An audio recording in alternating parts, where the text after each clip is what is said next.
Olá, galera, excelente dia. Espero que todos vocês estejam bem, em casa se cuidando. Hoje nós vamos dar prosseguimento aos nossos estudos na disciplina de Sociologia, onde iremos abordar o capítulo acerca de Caio Prado Júnior. Falar de Caio Prado Júnior, temos que entender o seu aspecto biográfico. Na verdade, ele foi um militante inicialmente filiado do Partido Comunista Brasileiro, inclusive ele se tornou deputado estadual por São Paulo. Contudo, quando o PCB é colocado na ilegalidade, isso acaba interrompendo a sua trajetória de filiação partidária, mas isso não impede que o mesmo exerça sua militância, sua resistência, ainda mais imbuído do referencial teórico marxista. É importante destacar que o Caio Prado Júnior ajudou a fundar a Editora Brasileira, e não somente isso, o Caio Prado Júnior também participou na criação da Associação dos Geógrafos do Brasil. Quero destacar com vocês alguns pontos que são importantes. Na verdade, quando falamos de obras do Caio Prado Júnior, sempre damos destaque para duas. Primeiramente, a Formação do Brasil Contemporâneo, que foi publicada em 1942, perceba justamente no ano em que Vargas estava no poder, onde ele oferece para nós uma interpretação econômica da situação brasileira, de pensar o presente a partir do passado, numa perspectiva de modernizar, de construir um futuro para o país. Assim como temos Evolução Política do Brasil, que foi publicada inclusive anteriormente, no ano de 1933, uma vez que ele pertence à escola sociológica da década de 1930, onde, na verdade, ele tenta estabelecer uma interpretação materialista econômica do nosso Brasil. Na verdade, imbuído do referencial teórico-metodológico de Karl Marx, diferente, por exemplo, como já estudamos aqui, em cima de Weber, o Caio Prado Júnior, ele enxerga diferentes estágios das classes sociais. E como é que essas classes sociais, elas irão se interrelacionar no cenário nacional. Bom, na verdade, quando nós estamos falando dessa obra, Evolução Política do Brasil, que, conforme eu disse para vocês, foi publicada em 1933, para o Caio Prado Júnior, o Brasil ele era marcado inicialmente por duas classes. Então nós vamos ter os grandes proprietários de terra e senhores de engenho, assim como os trabalhadores do campo, os trabalhadores escravizados. É uma relação que, na verdade, ela não é harmônica, até porque os primeiros querem se impor sobre os segundos, ou seja, por exemplo, um escravo não tinha liberdade de escolha, não tinha liberdade de expressão, muito pelo contrário, na verdade, automaticamente, um escravo, ele começa a perceber, ele tem a sua resistência, sobretudo com as famosas atividades, as suas comunidades quilombolas, a tentativa de manter o seu culto na sua raiz, na sua origem, na sua tradição, mas mesmo assim existe sempre uma imposição econômica, política, social, cultural e institucional por parte dos grandes proprietários de terra e dos senhores de engenho, em detrimento dos valores dos trabalhadores do campo e também dos escravos.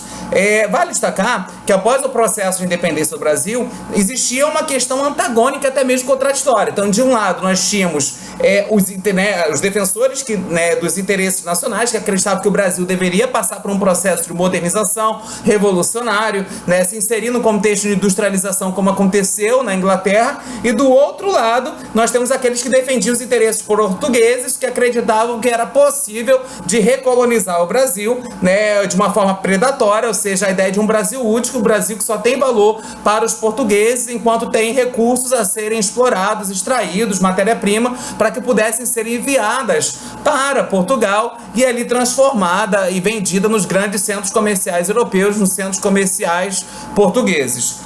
Na verdade, o que o Caio Prado Júnior percebe é que existe uma burocracia comercial portuguesa e, na obra Formação do Brasil Contemporâneo, diferente da Evolução Política do Brasil, ele começa a oferecer para nós o sentido da colonização, que, na verdade, ele acredita que o Brasil ele foi destinado a oferecer os seus recursos, os seus bens materiais para Portugal. Por exemplo, açúcar, algodão, ouro, borracha, café, entre outros. A ideia de ciclos econômicos que o Brasil perpassa durante o processo de colonização e dominação portuguesa.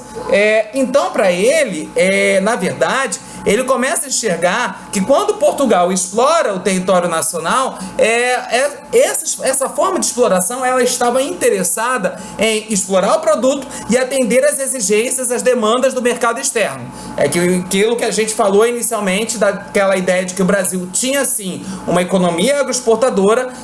Inicialmente não tem um processo de industrialização, o Brasil não passa por uma revolução industrial como acontece na Inglaterra, e diferente disso, nós começamos a perceber que automaticamente o Brasil ele passava por um cenário de surto industrial, e quando ele consegue se industrializar, é uma industrialização ainda assim tardia e dependente do capital estrangeiro. Se nós formos parar para pensar, o Brasil adotava uma economia agroexportadora até a década de 1930. Quando Vargas ascende ao poder, de 30 basicamente a 45, é que ele insere o Brasil a essa dinâmica internacional, uma vez que o Brasil deveria buscar uma saída para a crise de 1929. Então a saída brasileira foi intensificar a política de substituição de importações, valorizar o nacional-estatismo para que pudesse culminar o processo de industrialização brasileira, deixando assim com que o Brasil saísse das amarras de uma economia ainda agroexportadora, utilizando técnicas totalmente obsoletas, ultrapassadas, que muitas das vezes levava à própria erosão, desgaste, tornando o solo improdutivo. Tá ok? E falar também do Caio Prado Júnior é também entender que ele oferece para nós o conceito de revolução brasileira.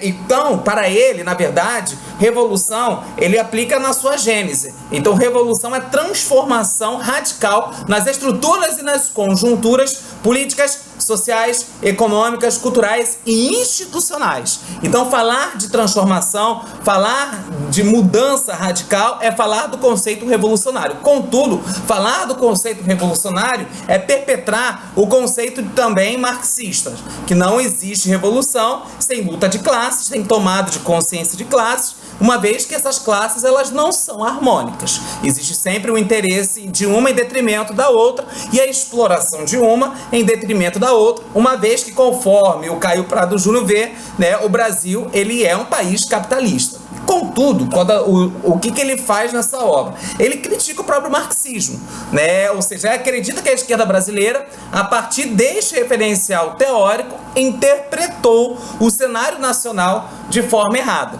porque eles acreditavam que o Brasil perpassava por uma fase feudal, capitalista, para depois chegar ao socialismo. E, na verdade, o que o Caio Prado Júnior está se sustentando é que ele acredita que o Brasil nunca teve uma fase feudal. Ele acredita que o Brasil nasceu capitalista, que ele possui estrutura assim, de propriedade privada, que a produção baseada no lucro, mas ele acredita que essa esquerda compreendeu o seu passado errado e interpretava e reinterpretava o seu presente errado. Então ele oferece um possível modelo de revolução, que ele acredita que a revolução, sim, pelas percepções marxistas, é possível sim entender que é a partir da luta de classes, da tomada de consciência dessa classe, que ela está sendo explorada por um grupo dominante, por uma elite dominante, e que ela não conseguia ter uma prosperidade econômica para aí sim se chegar